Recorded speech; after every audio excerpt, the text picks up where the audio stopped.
Bueno, ahí lo veíamos en imágenes, está aquí con nosotros, queremos profundizar en este mismo tema, para ello nos acompaña Ernesto Galaz, coronel en retiro de la FACH, quien fue acusado por traición a la patria y hoy finalmente, después de 43 años, recupera su condición, su dignidad de militar. Señor Galaz, gracias por estar con nosotros, bienvenido. ¿Qué representó esta ceremonia en la que veíamos a la presidenta Bachelet, donde ella habla que finalmente se les restituye y se les repara el honor luego de haber sido condenados por traición a la patria, luego de recibir torturas y luego de ser encarcelados? ¿Cómo vivió usted esta ceremonia? Para todos nosotros es una especie de reencuentro con nuestra personalidad, porque haber vagado por más de 15 años para un militar con el rótulo de traidor a la patria es bastante denigrante.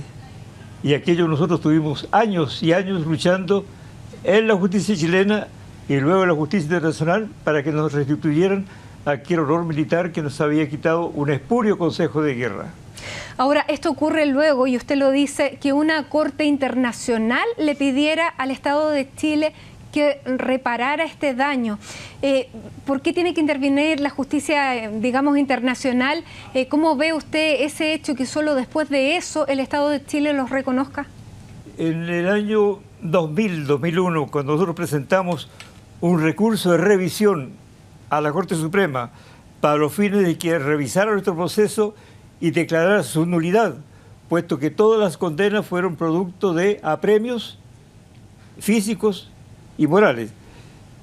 La Corte Suprema en aquella época tal vez influía por aquella figura de la justicia transicional, fue tremendamente obsecuente con ciertos poderes y rechazó el recurso, con el argumento de que la Constitución no autorizaba a la Corte Suprema a revisar situaciones acaecidas en tiempo de guerra. Habiendo nosotros agotado ese instrumento nacional de justicia, no tuvimos más alternativa que recurrir a la Corte, a la Comisión Interamericana de Derechos Humanos. Y esto ya ha transcurrido unos 5 años después de nuestra primera presentación, que la Comisión falla a favor nuestro. Pero la Comisión no tiene facultades perentorias, solamente hace recomendaciones. Y en aquella época la Comisión hace recomendaciones al Gobierno de Chile y como son simplemente optativas, el Gobierno de Chile las desechó o no las consideró. En razón de eso, la Comisión Interamericana de Derechos Humanos y nosotros hemos recurrido a la Corte Interamericana, que sí tiene potestad para ordenar a los estados que cumplan ciertas normativas internacionales. Y es por eso que hoy día se recupera usted en su calidad de militar y se le quita este rótulo que tuvo durante tantos años. Porque la Corte Interamericana determina en forma muy precisa de que todos los consejos de guerra fueron espurios, arbitrarios. ¿Cuántas personas murieron con ese rótulo? Yo recuerdo, además de los 3 que murieron en prisión, con el rótulo de prisioneros de guerra de haber muerto unos 20 compañeros, tanto en Chile como en el exterior. Y eso es un dolor enorme para nosotros, saber que ellos mueren sintiéndose que son considerados jurídicamente traidores a la patria.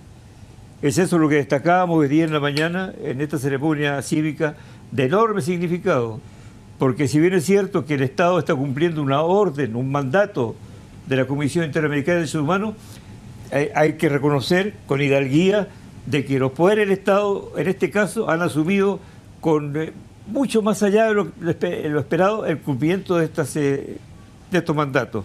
Tanto la Academia de Guerra Aérea, hace días atrás, donde se inaugura una placa, como el Poder Judicial ahora en la mañana, con una hidalguía extraordinaria, reconocen aquello y hacen efectivamente lo que era la ceremonia, un reconocimiento de responsabilidad internacional, que es un deber que tenía Chile. ¿Siente que esto repara todo lo que usted vivió? La verdad que todos estos actos tienen un rasgo de simbólico, y nada que sea simbólico puede reemplazar a lo acontecido. Es algo semejante, parecido, pero nada me da a devolver a mí los años en que estuve prisionero. 5 años de presidio no me lo devuelve un decreto. Semanas en capilla para ser fusilado no me lo devuelve un decreto. Pero sí deja muy tranquilo mi conciencia con respecto a lo que yo piense del Estado de Chile y de sus poderes. ¿Cómo pasó de ser un comandante de la FACH de 38 años a ser un preso acusado de traición y condenado a ser ajusticiado? Tremendamente doloroso, puesto que quienes me condenaban eran mis compañeros de curso. El presidente del Consejo de Guerra, el general Soler Manfredini, era mi compañero de curso. El fiscal que ordenaba las torturas y los apremios, Orlando Gutiérrez Bravo, era compañero de curso. Usted comprenderá que esa situación era tremendamente chocante. Daba la sensación a veces de que era un sueño, un juego de cadetes, sino una realidad. ¿Qué ha pasado con esas personas, señor Galaz? Bueno, Soler ha muerto, Orlando Gutiérrez ha muerto, pero quedan muchos otros vivos todavía, no se leen en la mañana. Todavía hay agazapados en este enjambre democrático una cantidad de individuos que deben pagar por lo que hicieron. Y estamos en esa tarea.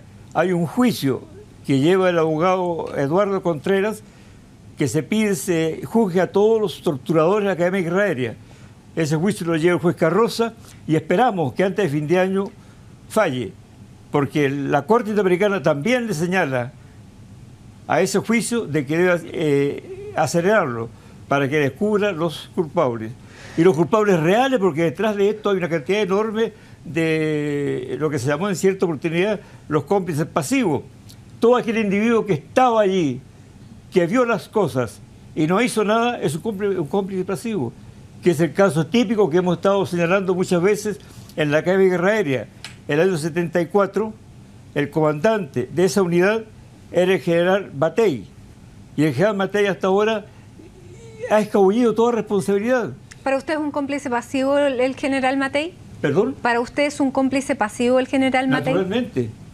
Claro, naturalmente, puesto que él es el dueño de casa, donde en sus subterráneos se estaba torturando, en sus salas de clases se estaba torturando.